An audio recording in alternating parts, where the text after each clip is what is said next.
Lah ya mak, gendut iku lho kok buancet ae. Saiki atine tanah ya didol pisan sing kari mek sitok iku lho. Aduh, Ya Allah, didol ketemu nang gendaan sapa iki? anyar meneh. Sampeyan ngerti ya tukang sing ndek etan iku lho. Iku gilai, menggilaiku gendut jarene.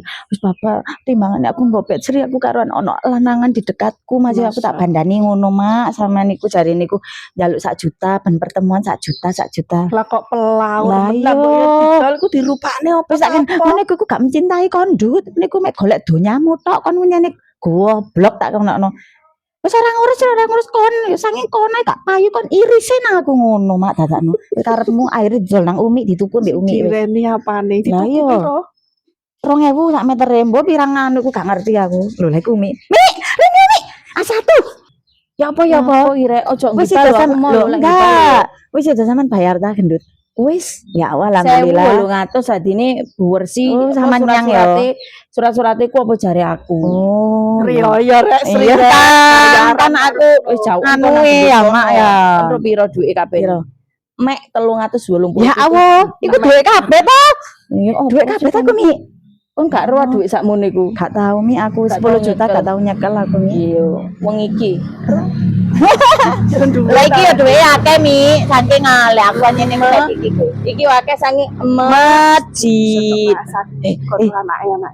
Sampeyan ro anak sing wingi ku lho. Anake umur tini. Astagfirullahaladzim. Wis aku more, aku Temenan iki Mi, temenan sampeyan kepikiran lho. wis ora aku masih asal. Temenan. Aku ya sebagai umi iki terpandang sak kedung kandang iki yo dadi contoh arek mosok ate anu. Temenan Ki. Ya wis ayo Mak. Apa sih?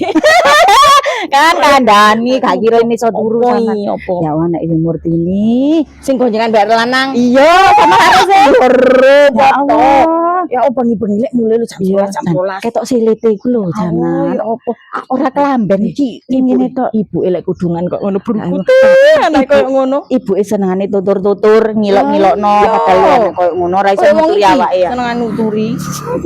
Astagfirullahaladzim. Sri, aku menengi lho. Arek iku lho kok iso ngilokno aku. Wis sabar Mak, sabar.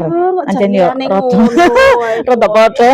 Wis ayo mulai. Biar iso aku sing dilokne medhit tutur-tutur gak penet.